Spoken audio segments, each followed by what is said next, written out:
Hi student, இப்போ நம்ம properties of சப்ராக்ஷன்னா என்ன அப்படின்னு பார்க்க போகிறோம். சரியா? இந்த ப்ராப்பர்ட்டிஸ் ஆஃப் சப்ராக்ஷனில் நம்ம ஒரு 3 ப்ராப்பர்ட்டிஸ் பார்க்க போகிறோம். First one closure property, second one commutative property, third one associative property. இந்த ப்ராப்பர்ட்டிஸ்லாம் நம்ம ஆல்ரெடி எதில் பார்த்துருப்போம் அப்படின்னா அடிஷனில் பார்த்துருப்போம். சரியா? இப்போ நம்ம எதில் பார்க்க போகிறோம் அப்படின்னா சப்ராக்ஷன். ரெண்டுத்துக்குள்ளே என்ன டிஃப்ரென்ஸ் அப்படிங்கிறது நீங்கள் பார்த்துக்கலாம். இப்போ ஃபர்ஸ்ட் ஒன் நம்ம என்ன பார்க்க போகிறோம் அப்படின்னா க்ளோஷர் ப்ராப்பர்ட்டி. இந்த க்ளோஷர் ப்ராப்பர்ட்டி அப்படிங்கிறதுக்கான ரூல் என்னன்னு பார்ப்போம். இந்த ரூலில் ஃபஸ்ட்டு என்ன கொடுத்துருக்காங்க, for any 2 integer a, b, a minus b is also an integer.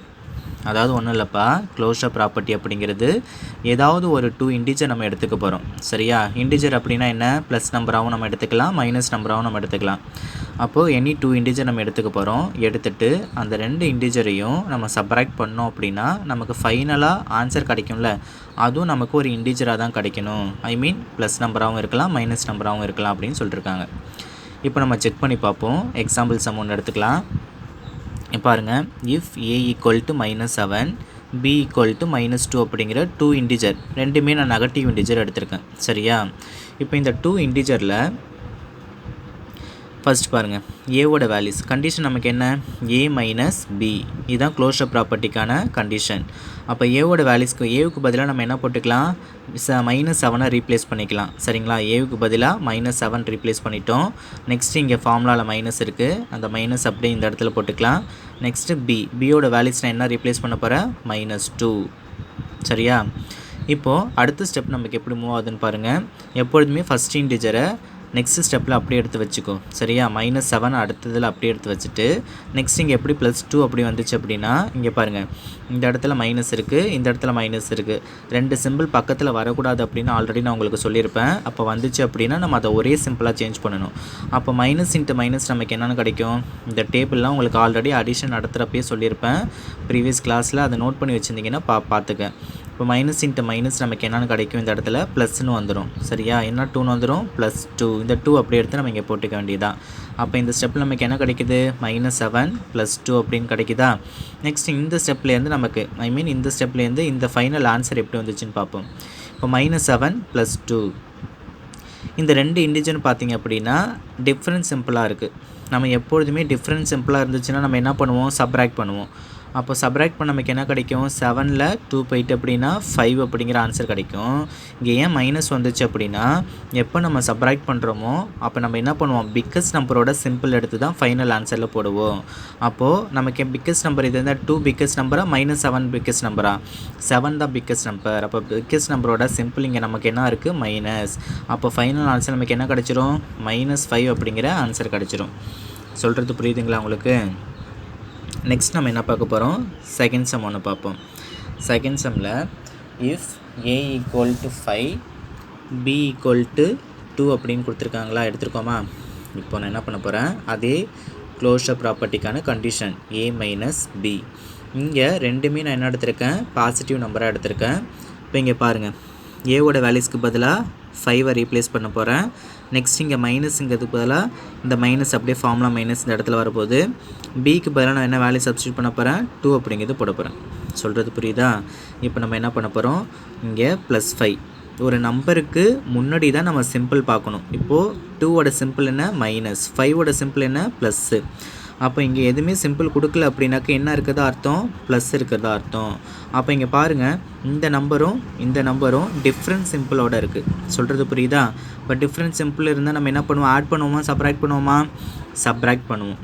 5ல் 2 போயிட்டு நமக்கு என்ன கிடைக்கும், 3. இங்கேயே நம்ம +3 அப்படின்னு நம்ம போட்டிருக்கோம் அப்படின்னா சப்ராக்ட் பண்ணிட்டோம். சப்ராக்ட் பண்ணதுக்கப்புறமா பிக்கஸ்ட் நம்பர் எதுன்னு பார்க்க போகிறோம், 5 தான் பிக்கஸ்ட் நம்பர். இப்போ 5ஓட சிம்பிள் நமக்கு இங்கே என்னன்னு இருக்குது, ப்ளஸ்ன்னு இருக்குது. அப்போ ஆன்சர் நமக்கு எதில் கிடைக்கும், +3 அப்படிங்கிற ஆன்சர் கிடைக்கும். சொல்கிறது புரியுதுங்களா உங்களுக்கு? சரியா? நெக்ஸ்ட் ஒன், இதுதான் க்ளோஷர் ப்ராப்பர்ட்டிக்கான ரூலு நமக்கு கரெக்டாக வந்துடுச்சு. நெக்ஸ்ட் நம்ம என்ன ப்ராப்பர்ட்டிஸ் பார்க்கலாம், காம்டேட்டிவ் ப்ராப்பர்ட்டிஸ்னால் என்னென்னு பார்க்கலாமா. நெக்ஸ்ட் ஒன் பாருங்கள்.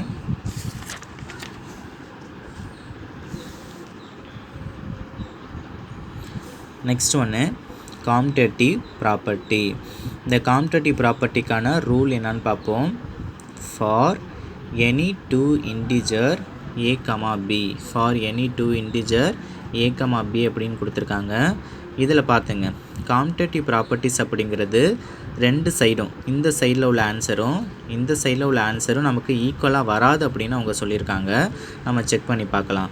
அதாவது நான் உங்களுக்கு ஆல்ரெடி நடத்துகிறப்ப சொல்லியிருப்பேன், இந்த சைடு நம்ம என்னென்னு சொல்லுவோம், LHS அப்படின்னு சொல்லுவோம். இந்த சைடு என்னென்னு சொல்லுவோம், இந்த சைடு வந்து நம்ம என்னென்னு சொல்லுவோம், LHS அப்படின்னு சொல்லுவோம். இந்த சைடு நம்ம என்னென்னு சொல்லுவோம், RHS அப்படின்னு சொல்லுவோம். LHSனால் என்ன அர்த்தம், லெஃப்ட் ஹேண்டு சைடு. RHSனால் என்ன அர்த்தம், ரைட் ஹேண்ட் சைடு அப்படின்னு சொல்லுவோம். இந்த ரெண்டு சைடில் உள்ள ஆன்சர் நமக்கு ஈக்குவலாக வரக்கூடாது அப்படின்னு சொல்லியிருக்காங்க. சொல்கிறது புரியுதா? இப்போ நெக்ஸ்ட் ஒன் பார்த்தீங்கன்னா, இப்போது எக்ஸாம்பிள் சம் நம்ம எடுக்க போகிறோம். இந்த எக்ஸாம்பிள் சம்மில் இஃப் a = 10 அப்படிங்கிற வேல்யூஸ் நம்ம எடுக்க போகிறோம். அதே போல் b = -5 அப்படிங்கிற 2 இன்டிஜர் நம்ம எடுக்க போகிறோம். சொல்கிறது புரியுதா? இப்போது இந்த கண்டிஷன் என்ன, காம்டேட்டிவ் ப்ராப்பர்ட்டிஸ்க்கான கண்டிஷன் என்ன, a - b not equal to b minus a. என்னது, a minus b not equal to b minus a. இப்போது இங்கே நாட் ஈக்குவல்ட்டுன்னு கொடுத்துருக்கிறதுனால இங்கே பாருங்கள், இதில் ஈக்குவல்ட்டு அப்படின்னு கொடுத்தா ரெண்டு சைடில் உள்ள ஆன்சர் நமக்கு ஈக்குவலாக வரணும். அதே நாட் ஈக்குவல்ட்டுன்னு கொடுத்தாங்கன்னா நமக்கு என்ன வரணும், ரெண்டு சைடில் உள்ள ஆன்சரும் ஈக்குவலாக வரக்கூடாது. அப்போ அவங்க ஈக்குவலாக வரக்கூடாது அப்படின்னு சொல்லிட்டுருக்காங்க. நம்ம செக் பண்ணி பார்ப்போம்.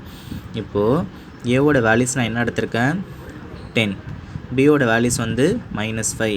இப்போ ஏக்கு பதிலாக இந்த இடத்துல என்ன பண்ணியிருக்கேன், +10 எடுத்திருக்கேன். இந்த ஃபார்முலாவில் மைனஸ் அப்படியே இந்த சைடில் இருக்கும். அடுத்தது பியோட வேல்யூஸ் இங்கே என்ன இருக்கும், -5. இங்கே ரெண்டு சிம்பிள் பக்கத்தில் இருக்கக்கூடாதுங்கிறதுக்காக நான் இந்த வேல்யூஸ் போடுறப்பயே நான் ப்ராக்கெட் போட்டு காமிச்சிருக்கேன். சரிங்களா? நெக்ஸ்ட் இந்த நாட் ஈக்குவல் சிம்பிள் போட்டுக்குங்க. நெக்ஸ்ட் இங்கே பாருங்கள், b - a. இங்கே பாருங்கள், பியோட வேல்யூஸ் நம்ம என்ன எடுத்திருக்கோம், -5. பியோட வேல்யூஸ் நம்ம என்ன எடுத்திருக்கோம், -5. இந்த காம்டேட்டிவ் ப்ராப்பர்ட்டிஸை பொறுத்த வரைக்கும் இந்த இடத்துல நம்ம ஃபஸ்ட் இன்டிஜர் 10ன்னு எடுத்திருக்கோம், செகண்ட் இன்டிஜர் -5ன்னு எடுத்திருக்கோம். அதே இந்த ஈக்குவல்ட்டுக்கு இந்த சைடில் பார்த்திங்க அப்படின்னா ரிவர்ஸில் நமக்கு கிடைக்கும். அதுதான் காம்டேட்டிவ் ப்ராப்பர்ட்டிஸ் நம்ம வேல்யூஸ் அப்ளை பண்ணுறது.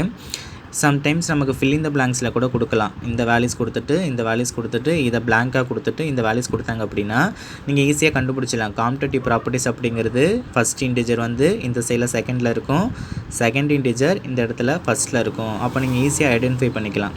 சரியா? நெக்ஸ்ட் இங்கே பாருங்கள், இப்போ வேல்யூஸ் நம்ம எல்லாமே எடுத்து அப்ளை பண்ணிட்டோம். இப்போ நம்ம என்ன பண்ண போகிறோம், சிம்பிளிஃபை பண்ண போகிறோம். இப்போ எப்பொழுதுமே ஃபஸ்ட் இன்டிஜர் 10 எடுத்து அப்படி இங்கே போட்டுப்போம். நெக்ஸ்ட் இங்கே பக்கத்தில் ரெண்டு சிம்பிள் இருக்கிறதுனால மல்டிப்ளை பண்ணி ஒரே சிம்பிளாக சேஞ்ச் பண்ண போகிறோம். இப்போ மைனஸ் இன்ட்டு மைனஸ் நமக்கு என்ன கிடைக்கும், +5 அப்படிங்கிற ஆன்சர் கிடச்சிருமா இந்த சைடில். நெக்ஸ்ட் இந்த சைடில் பாருங்கள், -5ங்கிற ஃபஸ்ட் இன்டிஜர் எடுத்து அப்படியே இங்கே போட்டுருக்க போகிறேன். இங்கே பக்கத்தில் எந்த சிம்பிளும் இல்லை. ஸோ அதனால் -10 அப்படிங்கிறதையும் அடுத்தது அப்படியே எடுத்து இங்கே போட்டுக்க போகிறேன். சொல்கிறது புரியுதா? ப்ராக்கெட்டை ரிமூவ் பண்ணிக்கிறேன், வேறு ஒன்றும் இல்லை. அடுத்து நெக்ஸ்ட் ஒன் இங்கே பாருங்கள், இது +10 அப்படிங்கிறதா மீனிங்கில் கிடைக்கும். ஏன்னா இங்கே எந்த சிம்பிளும் இல்லை. அப்போ ரெண்டு சிம்பிளும் ஒரே சேம் சிம்பிளாக இருந்துச்சு அப்படின்னு நம்ம என்ன பண்ணுவோம், ஆட் பண்ணணும். பிஃபோர் நம்ம பார்த்தோம்ல, டிஃப்ரெண்ட் சிம்பிளாக இருந்தால் சப்ராக்ட் பண்ணணும்னு பார்த்தோம் இல்லையா? அதே நமக்கு சேம் சிம்பிளாக இருந்தால் நம்ம என்ன பண்ணணும், ஆட் பண்ணிவிட்டு அதே சேம் சிம்பிள் எடுத்து தான் ஃபைனல் ஆன்சருக்கு போடணும். அப்போது இங்கேயும் +10 இருக்குது, இங்கேயும் +5 இருக்குது. அப்போ ஆட் பண்ணோம் அப்படின்னா +15 அப்படிங்கிற ஆன்சர் கிடைக்கும். இங்கே நான் ப்ளஸ் சிம்பிள்ங்கிறத நான் போடலை. நம்ம ப்ளஸ் சிம்பிள் வந்து போட்டாலும் போடலாம், போடாமையும் இருக்கலாம். பட் ஆனால் மைனஸ் சிம்பிள்ங்கிறது கண்டிப்பாக நம்ம போட்டே ஆகணும். சொல்கிறது புரியுதுங்களா?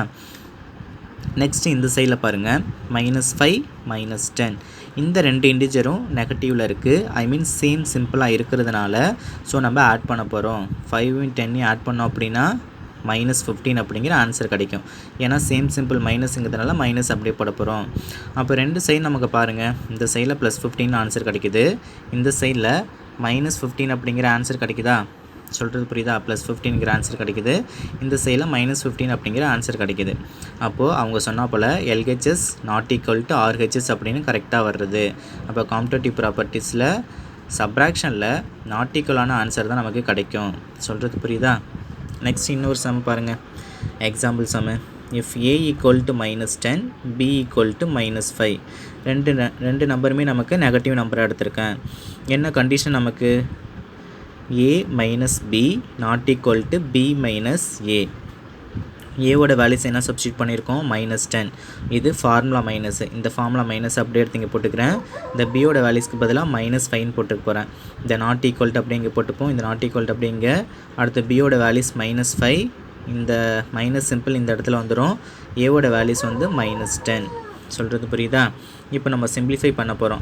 ஃபஸ்ட் இன்டிஜர் -10 அப்படியே இந்த இடத்துல இருக்கும். நெக்ஸ்ட் பக்கத்தில் சிம்பிள் இருக்கிறதுனால மைனஸ் இன்ட்டு மைனஸ் நமக்கு என்னவா மாறிடும், +5 அப்படின்னு மாறிடும் அந்த இடத்துல. நெக்ஸ்ட் இந்த நாட் ஈக்குவல் டு சிம்பிள் அப்படியே நம்ம போட்டுக்க போகிறோம். இங்கே ஃபஸ்ட் இன்டிஜர் -5 இந்த இடத்துல அப்படியே இங்கே கிடச்சிரும். நெக்ஸ்ட் இந்த இடத்துல 2 சிம்பிள் பக்கத்தில் இருக்கிறதுனால ஒரே சிம்பிளாக சேஞ்ச் பண்ண போகிறோம். மைனஸ் இன்ட்டு மைனஸ் நமக்கு என்னென்னு கிடைக்கும், +10. சொல்கிறது புரியுதா? நெக்ஸ்ட்டு பாருங்கள், இந்த 2 இன்டிஜர் பார்த்திங்க டிஃப்ரெண்ட் சிம்பிளோடு இருக்குது. டிஃப்ரெண்ட் சிம்பிளோடு இருந்துச்சு அப்படின்னு நம்ம என்ன பண்ணுவோம், சப்ராக்ட் பண்ணுவோம்.